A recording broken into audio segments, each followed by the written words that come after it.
The 5.7 livestream was, dare I say, the best Genshin livestream to ever drop. And the only one I think that can top it is a Dainsleif banner release livestream or the Nod-Krai release livestream. Do you like my husband is back livestream outfit? I woke up super early for this livestream. In this video, we're going to quickly react and dive into the 5.7 livestream and the Nod-Krai teaser that happened in the end. I'm just going to give you my quick thoughts on this. A full-length video is going to be coming out later.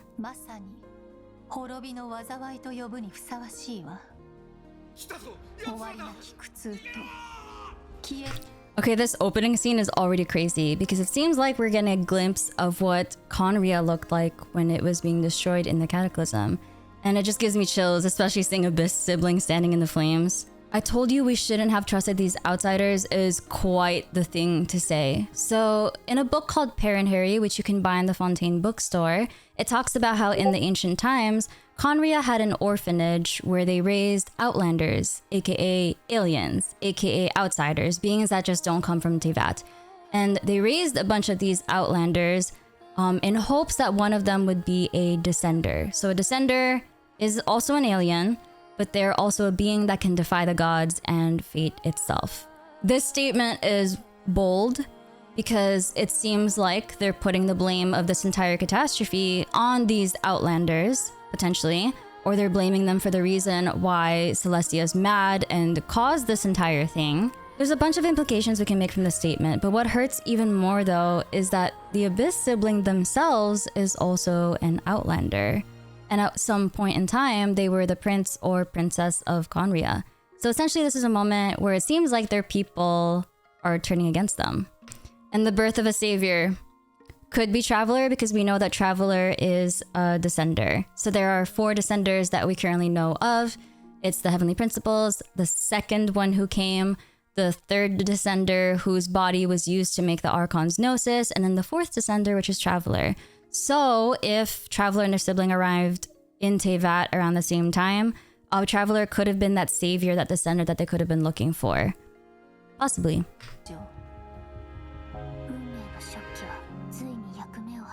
The Loom of Fate finally finished its work. This is a project that the Abyss Order has been working on the entire time that we've known them and the Abyss sibling.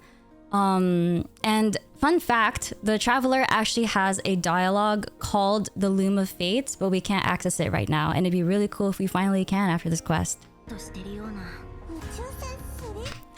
Okay, the spaceship, the one that brought you to Teyvat. Alright, so they're flying across the galaxies or the planets or the universes through a spaceship. I don't know, the first thing that comes to mind is the Astral Express. That's just a joke though. I don't know if people see this, it looks like a unicorn. I'll talk about the unicorn later, but it looks like it has a horn. It looks like these could be like the eyes or something. Or like this could be the eyes, this could be the snout, this is the horn. I don't know, I might just be like delirious. But the white crystal or the bluish crystal that's in the middle is kind of interesting. Moon fragment maybe? I don't know. I'm just guessing way too much. This is way too much copium. I don't know. Is it the key to their spaceship? Is it the spaceship in a small form? I don't know, but that's just super interesting. I think that's awesome. Oh, and this little like Seelie figure. It looks like a Seelie. It kind of looks like a Seelie that hasn't completely turned into its full wispy form yet. So they mentioned a terrible curse in the beginning of this trailer with the backdrop of the Abyss sibling standing over the burning remains of Khaenri'ah, or what it appears to be. There are several curses in Genshin that come to mind. One of them being the Hilichurl curse, which is thousands of years old. Another one being the immortality curse that the purebred Khaenri'ahns have. And the Seelie curse, where angels were turned into these little wispy forms that we see. This is interesting because we'll end up seeing like a girl NPC later on. And I wonder if it's her? This is interesting too. Ignore her existence for too long and there will come a day when you can no longer hear her voice. This patch is called A Space and Time for You, and that title reminds me of the ruler of time and the supposed ruler of space, ruler of time being Istaroth, the goddess of time and moments. So if we go by the artifacts, there's life, there's death, there's time, which we have the rulers of, but we're missing space and reason. I don't know, so it's interesting. Okay, her ult looks insane. Her ult actually looks incredible. She rips... It looks like she ripped the sky open. Oh, Dahlia! Dahlia's design is super cute. I hope people are excited for him. Oh, and then we have Skirk with a guitar. So they did say that we are getting a Skirk song and animation, something along the lines of the Arlecchino one that they released. And we also got to see a teaser for the vocalist that will be doing Skirk's song. So it seems like she's going to be singing her little heart out. She's going to have her little Taylor Swift moment during her story quest. And I'm honestly living for that. I love girlies that can sing.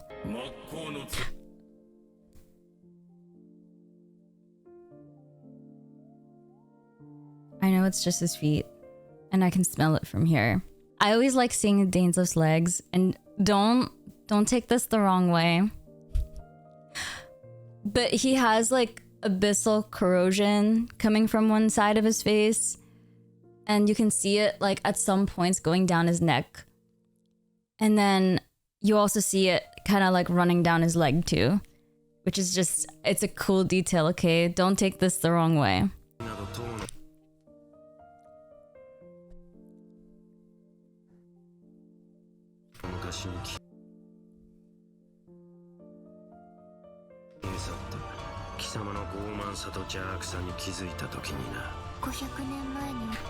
Sorry, I couldn't comprehend.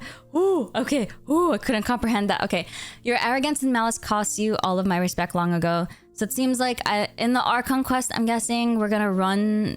Oh, that'd be really cool if we ran into one of the 5 sinners. That'd be really cool if we heard the voice of Sertology or something during the Archon quest, because Dainsleif says your arrogance and malice cost you all of my respect long ago.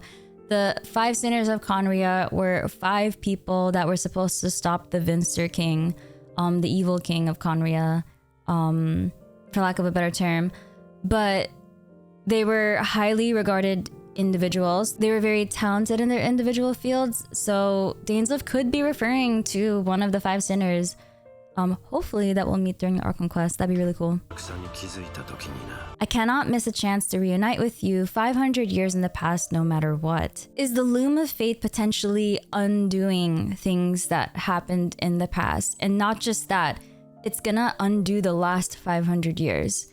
So basically the last 500 years, it's gonna be like they never happened, and Lumine is going to be returned to the place before she got separated from the sibling.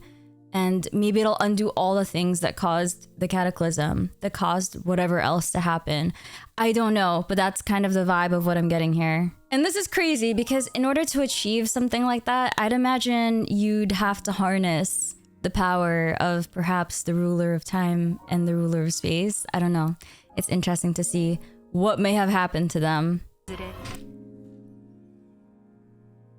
This is not good for my mental health. This is not... This is throwing me into a spiral right now. We will return to the real universe one day.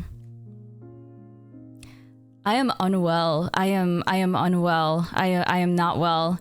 Teyvat is a simulation. Teyvat is not real. Theory's going burr right now, and I'm currently dying. I'm already dying from Dainsleif. I'm already dying from the lore drops. Okay, so let's talk for a little bit. Hoyoverse likes to mix the footage from the story quest and the Archon quest in order to make the trailer look more interesting and also to keep us on our toes. So what's what? So for the story quest, they say that Traveler has been having some nightmares, and apparently Skirk is the only person that can help out. It might be related to the thing she says is siphoning or stealing power from this world and absorbing it. It could be a side effect of Traveler absorbing abyssal corruption throughout their travels, especially in that land. It could be finally taking a toll on them. That's one thing that we can probably assume. Okay, I don't know how I feel about this, but they actually confirmed that Skirk doesn't use a vision. Her powers come from the abyss. So the 7 shifting serpent that we saw in her drip marketing, it's abyss related. Woohoo. Skirk's powers come from the abyss, but she disguises it to look cryo. So she has abyssal powers, but she's disguising it to look cryo. I feel like that is such a cop-out. We could have had a new element. Maybe I'm just underestimating how much time and thought and effort and design goes into adding an entirely new elemental system or new element in general. But it feels like such a cop-out. We could have gotten a whole new... We could have gotten like the void element for her. But no, it's like, oh, her powers are abyssal, but she's making it look like cryo. And before, Dainsleif has abyssal powers, but they're making it look like pyro. And Hoyo is trolling me right now. Pyro is my least favorite element. I say that because it's mostly red. My favorite color is blue. That's one of the main reasons. But he's looking more pyro the more I see him. And it's just, Hoyo's legit trolling me right now. Hoyo is legit trolling me right now. Also, I noticed something real quick in the trailer. I noticed that Traveler seems to be wearing a similar feather to what Skirk has in her hair. And the feather is actually an artifact set. It's from the finale. It's the feather from the finale of the Deep Galleries. And the lore of that artifact set it mentions Skirk, like it's pretty relevant to Skirk. So I wonder if it's like a charm that we'll need to wear in order to go to her place in the abyss. Or it's definitely some abyss related, out of this world related device for sure. We'll also encounter an NPC that looks like she's from Conria. I mean, look at her eyes. She's super pretty, by the way. Conria never misses. Even the NPCs are pretty. I just thought of this Archon quest being related to space and time. It'd be kind of cool if we got an Encodemia or Amphorius mechanic where like you turn a device and it becomes the past, and then you turn the device again and it becomes the future or something like that, or present time or something like that. I don't know. I just a mechanic like that I think would be kind of cool. If the girl is the Seelie, then maybe there's a mechanic that changes her from human to Seelie or vice versa. I don't know. I don't know if she is a Seelie. It's just a thought. With the Abyss Order is in the cards. I know who's gonna be on the front. Okay, so this is my favorite part of the live stream. Himself, of course. Can you blame me? Can you blame me? I mean, I can see it okay. Now. Dainsleif going all... My name is literally Minsleif, okay? Can you blame me? One-man army and rushing straight into action. We actually will get to... I'm gonna go bald. See it this time. I'm gonna go bald. Because, okay. Woo. Okay, all right. I have a lot. Woo. Okay, I have a lot to talk about this. Hold on. Okay. All right, so the logo that comes out of his attacks resembles the one on his chest. And I've actually had a lot of thoughts about this because in the lore of the Cinnabar Spindle, Rhine-Daughter seemingly says to Albedo, you must pursue that which your elder brother, the one-horned white horse, could not accomplish. And I don't know if it looks like a horse, but it definitely looks like a creature if you look at it really closely. It looks like it has ears, eyes, a snout, and then a horn. Is this a reference to the one-horned white horse that Rhine-Daughter was talking about? I don't know, but the implications are interesting. Sorry, I'm freaking out. Just take a deep breath.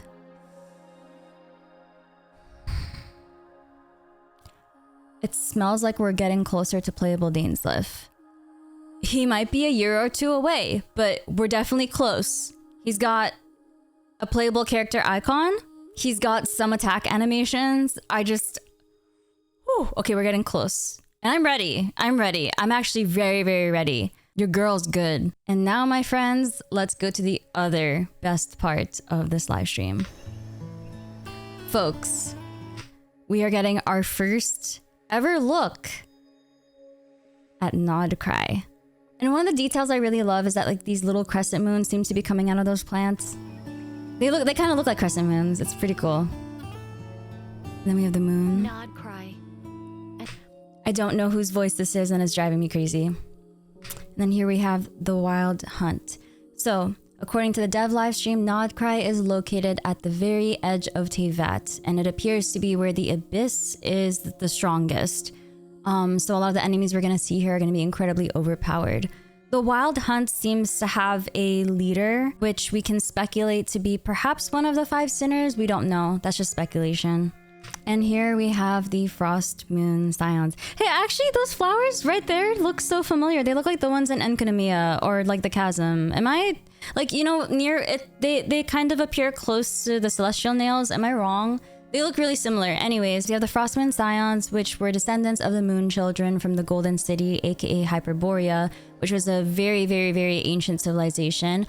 And it could possibly be the civilization which saw the downfall of the Seelie race. So an angel fell in love with a voyager, and they basically disregarded a bunch of celestial rules, which doomed the Seelie race, caused the angels to turn into the little wisps that you see now. All the lore about this can be found in the finale of the Deep Galleries artifact set, and the feather from that set is actually very similar to the one that Skirk wears in her hair. Here we have the Light Keepers, and they are the protectors of Nod-Krai. And many, many, many years ago, there was a man called the Torch Forger, and he was the one that created the Light Keepers. So he worked with the Frostmoon Scions to potentially harness the power of the moon in order to make this beacon of light that would deter the abyss or deter the wild hunt. Years later, the Torch Forger ended up having a bargain with the Tsaritsa, Nod-Krai's independence from Snezhnaya, in exchange for the Light Keepers protecting the borders of Nod-Krai and Snezhnaya.